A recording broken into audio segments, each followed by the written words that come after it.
Hello दोस्तों, NTPC के बारे में बात करेंगे। क्वार्टर वन के रिजल्ट्स आए हैं, उनको हम लोग वीडियो में डिस्कस करेंगे और जो फाइनल डिविडेंड है 2024 का, उसको भी डिविडेंड को डिस्कस करेंगे। सबसे पहले फाइनल डिविडेंड 3 रुपीज 25 पैसे का आ रहा है और एक्स डिविडेंड डेट हो रही है अगस्त 7 इस डिविडेंड की। दोस्तों एजीएम मतलब एनुअल जनरल मीटिंग है अगस्त 29 को और जो पेमेंट है जो भी एलिजिबल इन्वेस्टर्स हैं उनको सितंबर 11 या उसके बाद में हो जाएगा। तो 3 रुपीज 25 पैसे का डिविडेंड है।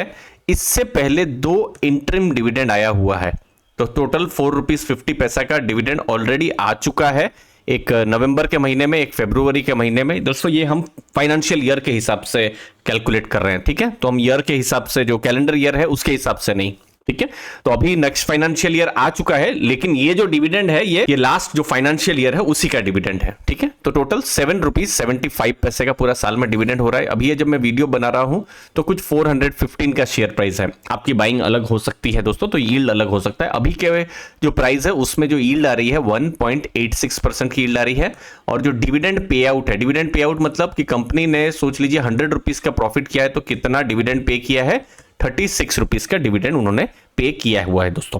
अब एनटीपीसी के बिजनेस एनालिसिस में आए उससे पहले दोस्तों एक इंपॉर्टेंट चीज है, हमारा टेलीग्राम ग्रुप को आप ज्वाइन कर सकते हैं। 4600 से बड़ा की एक वाइब्रेंट कम्युनिटी है जहां पर म्यूचुअल फंड एनालिसिस रेगुलरली होती रहती है। लेटेस्ट म्यूचुअल फंड के पोर्टफोलियोज हम शेयर करते रहते हैं और बहुत सारे लर्निंग मटेरियल हम शेयर करते हैं।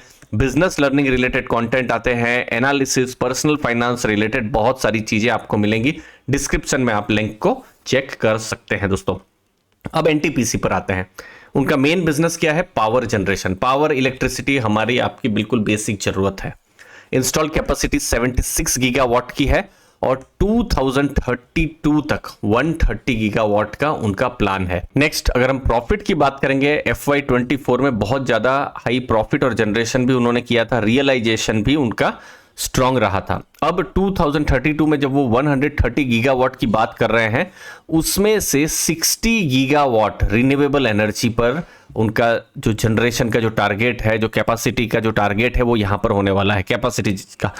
और 24 गीगावाट का रिन्यूएबल एनर्जी पाइपलाइन है। तो मोस्टली आपको जो एक्शन है रिन्यूएबल एनर्जी, नाम में दोस्तों नेशनल थर्मल पावर है, लेकिन रिन्यूएबल एनर्जी पर बहुत काम होता हुआ नजर में आएगा। लेकिन रिन्यूएबल एनर्जी के साथ साथ में थर्मल में भी काम होगा। अभी आप देखेंगे पूरे इंडिया का 17% इंस्टॉल्ड कैपेसिटी यहां पर है और हमारे देश की जो 24% मतलब 1/4 जो इलेक्ट्रिसिटी है वो एनटीपीसी के द्वारा जनरेट होती है। ये मतलब ये अभी आप देख सकते हैं जो 76 गीगावाट है, मोस्टली आपको 53 गीगावाट आपको कोल देखने को मिलेगा। जो जॉइंट वेंचर्स है वहां से 8 गीगावाट, मतलब आप ऐसा मान लीजिए 61-62 गीगावाट जो है कोयला का आपको देखने को मिलेगा। हाइड्रो रिन्यूएबल अभी बहुत कम है, लेकिन यहां मैक्सिमम एक्शन आपको आने वाले टाइम में देखने को मिलेगा, खासकर रिन्यूएबल पर। कोल पे भी मिलेगा। कोल में जो स्पीड है थोड़ा कम रहेगा। कोल में जो उनका जो टारगेट है, जैसे अभी अंडर कंस्ट्रक्शन 21 गीगावाट है, तो 21 गीगावाट में 9.5 गीगावाट कोल का रहने वाला है, बाकी अभी हाइड्रो और रिन्यूएबल एनर्जी है। तो ओवरऑल 130 गीगावाट का एक बड़ा टारगेट है जहां पर रिन्यूएबल एनर्जी पर फोकस रहेगा और थोड़ा बहुत कोल पर भी रहने वाला है। अब रिजल्ट कैसे आए हैं? 44,419 करोड़ का रेवेन्यू है, जो कि 14% लास्ट ईयर के कंपैरिजन में इंक्रीज हुआ है। ग्रॉस प्रॉफिट 17,067 करोड़ का है, 12% इंक्रीज हुआ है। एबिटा 10% इंक्रीज हुआ है, 13,081 करोड़ का ये एबिटा रहा है। और टोटल प्रॉफिट आप देखेंगे 4,511 करोड़ का हमको देखने को मिला है। लास्ट ईयर के कंपैरिजन में 11% जो प्रॉफिट्स हैं वो इंक्रीज हुए हैं एनटीपीसी के केस में। तो जैसे कुछ इंपॉर्टेंट चीजें रिजल्ट को लेकर और एनटीपीसी के बिजनेस को लेकर, रिन्यूएबल एनर्जी पर एग्रेसिव टारगेट है, हमने नंबर्स में देखा। हाइड्रो पावर भी फोकस में रहने वाला है और आने वाले टाइम में न्यूक्लियर प्लांट भी एक 2.8 गीगावाट कंसिडरेशन में है, तो इस पर भी कुछ न्यूज आने वाले टाइम में हमको मिल सकती है। अब ग्रीन एनर्जी पर इतना फोकस है तो एक आईपीओ भी बहुत ही जल्दी फाइल होने का प्लान में है। रिटर्न ऑन इक्विटी का एक्सपेंशन पर हमको फ्यूचर में देखना है। अब वैल्यूएशंस देखते हैं, क्रेडिट रेटिंग देखते हैं। सबसे पहले क्रेडिट रेटिंग AAA का क्रेडिट रेटिंग है, ये बिल्कुल लेटेस्ट ही हमको देखिए मार्च 27 क्रिसिल का रेटिंग है और जून 28 ये केयर का रेटिंग है, AAA का रेटिंग है। तो रेटिंग तो मजबूत है और ये रेटिंग देखना इसलिए ज्यादा जरूरी हो जाता है क्योंकि डेट यहां पर ज्यादा है। नेचर है बिजनेस का, डेट यहां पर ज्यादा रहेगा ही, तो डेट टू इक्विटी ज्यादा है, इसलिए रेटिंग देखना इंपॉर्टेंट है। अब वैल्यूएशन पर हम बात करेंगे तो देखिए प्राइस टू बुक देखेंगे 2.5 के आसपास आपको देखने को मिलेगा। हिस्टोरिकली जो प्राइस टू बुक है, अगर 10 ईयर का डेटा लेते हैं तो 1.3 का हमको देखने को मिला है। चलिए मैक्सिमम डेटा भी हम देखते हैं स्क्रीनर में कितना आता है, देखिए वो भी 1.5 का देखने को मिलेगा। अब बिल्कुल 2009 और 2010 के समय में 3 के आसपास का प्राइस टू बुक था। उसके बाद आप देखिए थोड़ा सा प्राइस टू बुक कम हो रहा है, थोड़ा डी रेटिंग हो रहा है। 2018, 19, 20, 21 में तो और ज्यादा डी रेटिंग हुई है। अभी फिर से वो जो हिस्टोरिकल लेवल के आसपास देखने को मिल रहा है। हाँ, 5 साल के हिसाब से देखेंगे तो फिर तो ये बिल्कुल हाई वैल्यूएशन में देखने को मिल रहा है।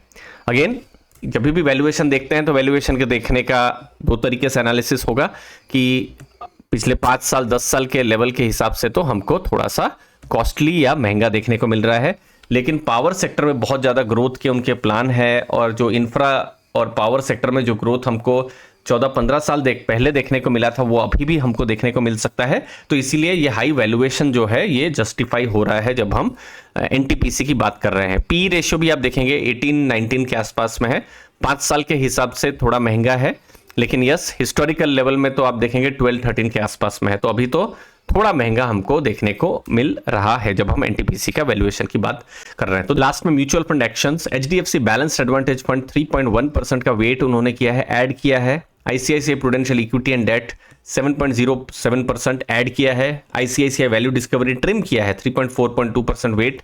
Nippon India multi cap 3.49% add, और इन्वेस्को इंडिया कॉन्ट्रा 4.01% ट्रिम किया है। तो देखिए यहाँ 2 चीज समझ में आ रही है। पहला तो है कि हमको मिक्स सेक्शन देखने को मिल रहा है, कोई ट्रिम भी कर रहा है, कोई ऐड भी कर रहा है। लेकिन दूसरी बात है 3 to 7% तक फंड्स जो है वेट रख रहे हैं। ये सब बड़े फंड्स हैं, बड़ा वेट जो है रख रहे हैं, बड़ा एयूएम भी मैनेज करते हैं। तो जो फंड मैनेजर्स हैं उनका एक तरीके से फोकस है। देखिए कोई भी फंड अगर 2% से ऊपर वेट रख रहा है किसी भी कंपनी पर, दैट मीन्स वो थोड़ा स्ट्रेटेजिक है। अगर सिर्फ 0.2-0.3% हो तो ठीक है, कल कुछ गड़बड़ हो जाए या फिर अच्छा हो जाए तो फंड को बहुत फर्क नहीं पड़ेगा। लेकिन 2-3% से ऊपर, इनफैक्ट 4% इतना ऊपर रख रहे हैं तो एक एज ए स्ट्रेटेजिक उन्होंने कंपनी को रखा है, तो ये हमको देखने को तो मिल रहा है। बट यस मिक्स सेक्शन भी देखने को मिल रहा है जब हम एनटीपीसी की बात कर रहे हैं। मुझे उम्मीद है वीडियो से आपको वैल्यू मिली होगी। आपके कीमती समय के लिए बहुत बहुत धन्यवाद। थैंक यू दोस्तों।